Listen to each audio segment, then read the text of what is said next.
Hello বন্ধুরা, আসসালামু আলাইকুম। আজকে আপনাদের সাথে একটা বিষয় শেয়ার করতে যাচ্ছি। এটা হচ্ছে আপনার জ্যাক F5 মডেল। কীভাবে নিডল পার পজিশন ঠিক করবেন, টাকা পজিশন, সেটা আজকে আপনাদেরকে দেখাবো। প্রথমে মেশিনের পাওয়ার বাটনটা অন করবেন। অন করে আমার মেশিনটাতে প্রবলেম হচ্ছে কি দেখেন, মেশিনটা চালালে ট্যাকআপটা কোন পজিশনে থাকে, কিন্তু দেখছেন ট্যাকআপটা কোথায় পড়ে থাকে। তো এটা ঠিক করবেন কীভাবে, প্রথমে এই বাটনটা চেপে ধরবেন। চেপে ধরে এই বাটনটা চিপ দেবেন, এটা ধরে চাপ দেবেন। প্রোগ্রাম 24 নম্বর প্রোগ্রাম আসবে। আসার পরে পুলিটাকে ঘুরিয়ে অ্যাডজাস্ট করে ডিসপ্লে দিকে হচ্ছে দেখেন, এই যে অ্যাডজাস্ট করে আপনি আপনার পজিশন মতো লেবারটাকে নিয়ে যাবেন।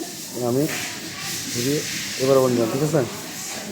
এখন এবার ওপর রেখে আমি এটাকে সেভ করবো। সেভ করার জন্য আমাকে কী করতে হবে, আবার বাটনটা চেপে ধরে আবার আমাকে এই বাটনটা দিতে হবে, ঠিক আছে। আমি এটা চেপে ধরবো, চেপে ধরে সঙ্গে সঙ্গে এরকম হয়ে যাবে। আমার এটা সেভ হয়ে গেছে। এটা দিয়ে বেরিয়ে যাবো। তাহলে দেখেন আমার মেশিনের ব্যাকআপটা পজিশন বরাবর চলে আসছে, দেখছেন যে পজিশন বরাবর চলে আসছে, ঠিক আছে। সবাইকে আসসালামু আলাইকুম। ভিডিওটা ভালো লাগলে শেয়ার করবেন, ঠিক আছে। আর মাস্টার অফিসিয়াল এই চ্যানেলের সাথে থাকার জন্য আপনাদের সবাইকে ধন্যবাদ। লাইক কমেন্ট শেয়ার করতে ভুলবেন না। আসসালামু আলাইকুম।